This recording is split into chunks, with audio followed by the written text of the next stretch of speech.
Secara tersirat, Trump mau membubarkan Wall Street. Anjrit, demikian saya komentar. Sungguh, ini kumpulan informasi yang saya dapat beberapa hari terakhir melalui media internasional Al Jazeera, Russian Today, Bloomberg yang membuat kepala saya muter 7 keliling. Sangat challenging menganalisa langkah catur Amerika dan Cina ketimbang langkah catur yang penuh agenda dari 4L yang sangat kebaca, tetapi pejabat teras orang nyandak. Kalau ingat itu tuh bawaannya mangkel aja. Balik ke Trump aja deh. Trump misalnya mengkritik Apple Incorporated di bawah CEO-nya Tim Cook yang memang jago urusan memangkas biaya produksi dengan strategi global supply chain-nya, di mana setiap wilayah punya kekuatan diambil yang murah dan kualitas bagus untuk menyuplai Apple. Economic scale membuat harga murah menjadi harga turun, menjadi harga rendah. Walaupun bukan buatan Amerika, namun engineering dan innovation tetap Amerika, tetap Apple pusatnya. Namun isinya dibuat di banyak negara, terutama Cina. Bagi Trump itu flight capital, bagi Apple itu adalah business as usual, dan keengganan para investor Wall Street dan perusahaan yang melantai di Wall Street pindah dari Cina membuat Trump berak dan dia mengatakan dia mau membubarkan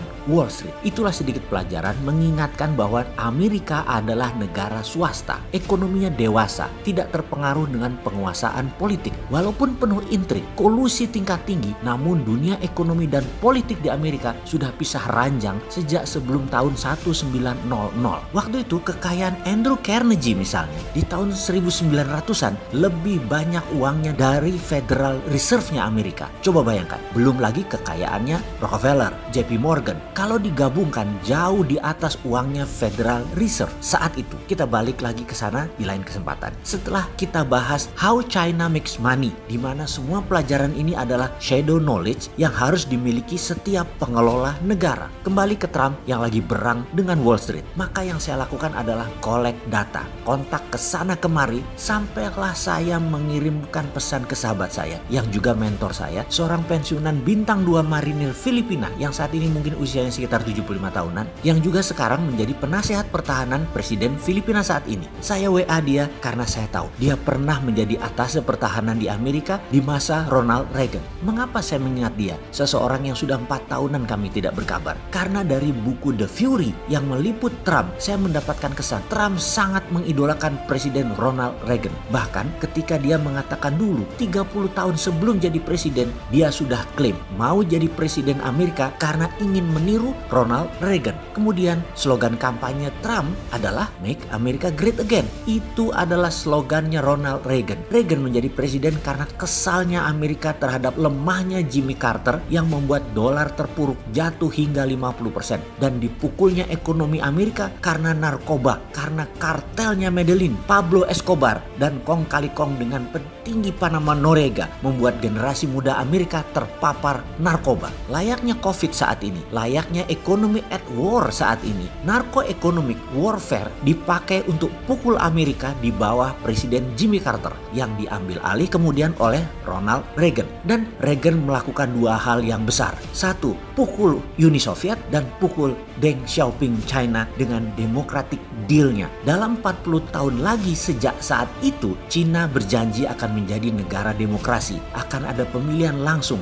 atas nama jabatan politik. Ingat, demokrasi adalah senjata Anglo-American untuk kendalikan dunia. Xi Jinping yang berkuasa mutlak sejak 2017 menentang treaty atau perjanjian Deng Xiaoping dengan Ronald Reagan ini. Disinilah muasal Trump melakukan trade war ke Cina karena Trump ingin menghukum Cina dan ingin berkuasa kembali. Saya yakin sahabat saya ini, mentor saya ini pasti mengenal langkah yang Trump baru akan ambil dan prediksi saya tidak meleset. Kalimat pertanyaan saya kepada sahabat saya setelah basa-basi menanyakan kabar dan dia menyatakan selamat berpuasa adalah, do you get the impression from the latest news that Trump might close down Wall Street? Yang dia jawab, iyalah, ini jadi diskusi kental di kabinet di Filipina saat ini. Lalu saya tanya, what the hell happened? Yang dijawab dengan satu nama, it's Roger Robinson. Saya balas dengan sebuah kalimat pendek, he's a legend.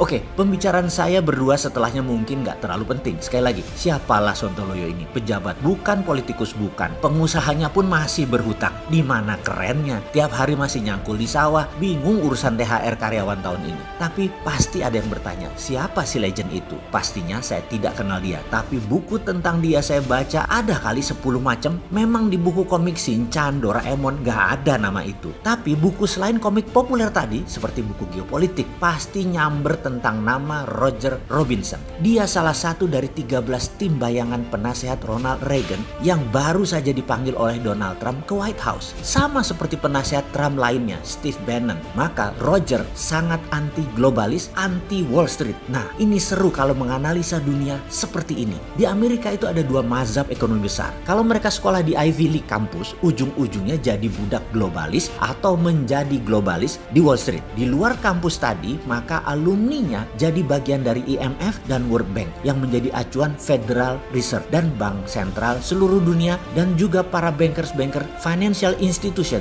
di luar banknya Wall Street. Mazhab ekonomi IMF akan melihat rating S&P atau Standard & Poor's atau Moody's sebagai acuan. Seperti saat ini, siapa yang pakai hal itu ya? Kalau Wall Street nggak percaya banget sama mereka. Wall Street pakai acuan dari JP Morgan, Goldman Sachs, dan sejenisnya di dalam menganalisa atau merating sebuah negara atau perusahaan. IMF dan Moody's bisa saja kasih rating Indonesia bagus, tapi JP Morgan bisa kasih rating jelek. Itulah dunia ekonomi. Dan sahabat harus paham bahwa data di dunia ini pun bisa saling silang karena kepentingan. IMF bisa saja memberi pinjaman, namun bunga tinggi selangit karena Wall Street kasih rating jelek Indonesia. Itu misalnya. Atau seperti sekarang, nggak turun-turun pinjaman dolarnya alias nggak dikasih-kasih pinjaman dolarnya. Kembali ke Roger. Lalu bagaimana kira-kira Trump ke depannya? Sekali lagi, bedakan Trump sebagai Commander in Chief, bedakan negara Amerika, bedakan IMF, dan bedakan dengan rakyat Amerika. Agenda negara Amerika selaku state itu tetap. Agenda Trump selaku Commander in Chief mempunyai gaya tersendiri di dalam menjalankan state missionnya. IMF adalah tool of state.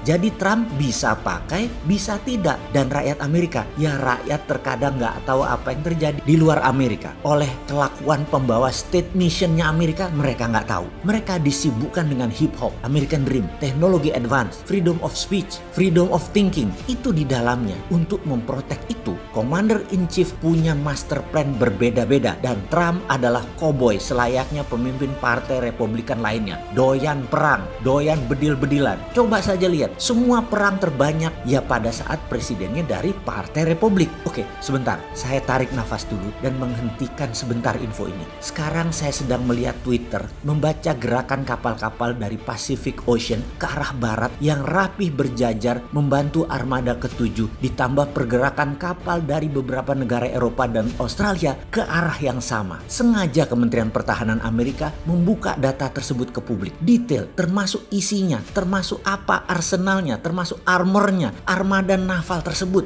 Ngomong-ngomong, ada apa ya? Ada yang paham beginian nggak di sekitar istana? Tanya dong, kasih tahu rakyat ya.